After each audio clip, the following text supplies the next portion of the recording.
கர்த்தருடைய நாமம் மகிமைப்படுவதாக.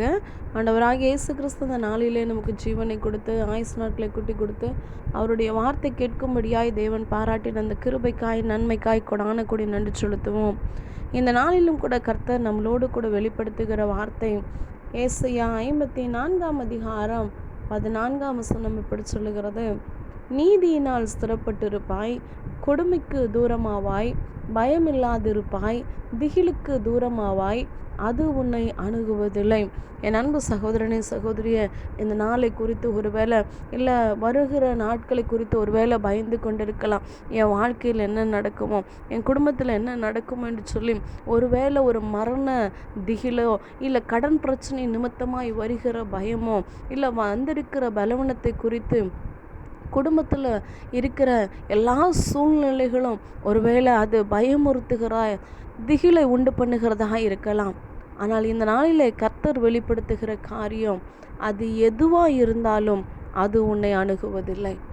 என் அன்பு சகோதரனே சகோதரியே, ஒருவேளை நம்மளுடைய வாழ்க்கையில் இனி அவ்வளோதான், என் வாழ்க்கையில் எல்லாமே முடிஞ்சிருச்சு அப்படின்னு நினைக்கிற நேரத்தில் கர்த்தர் இன்னைக்கு பலப்படுத்தும்படியாய், சத்துவம் இல்லாதவனுக்கு சத்துவத்தை பெருக பண்ணுகிறவராய், அவர் பலன் கொடுக்கிறவராய், பலவீனத்திலே அவருடைய பலன் பரிபூர்ணமாய் விளங்கும்படியாய், அவர் கண்ணீரை காண்கிறவராய், நம்மளுடைய விண்ணப்பத்தை கேட்கிறவராய் இந்த நாளிலே சொல்லுகிறார்: நீதியினால் ஸ்திரப்பட்டிருப்பாய், நீ கொடுமைக்கு தூரமாவாய்.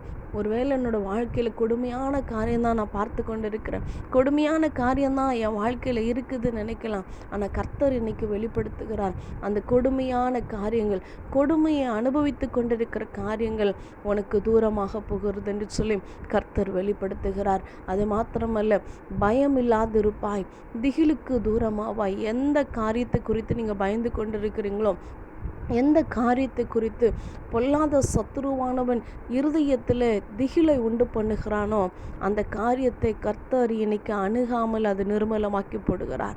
வேதம் சொல்லுகிறது, விசுவாசித்தால் தேவனுடைய மகிமை காண்பாய், விசுவாசிக்கிறவனுக்கு எல்லாமே கூடும் என்று சொல்லி பார்க்கிறோம்.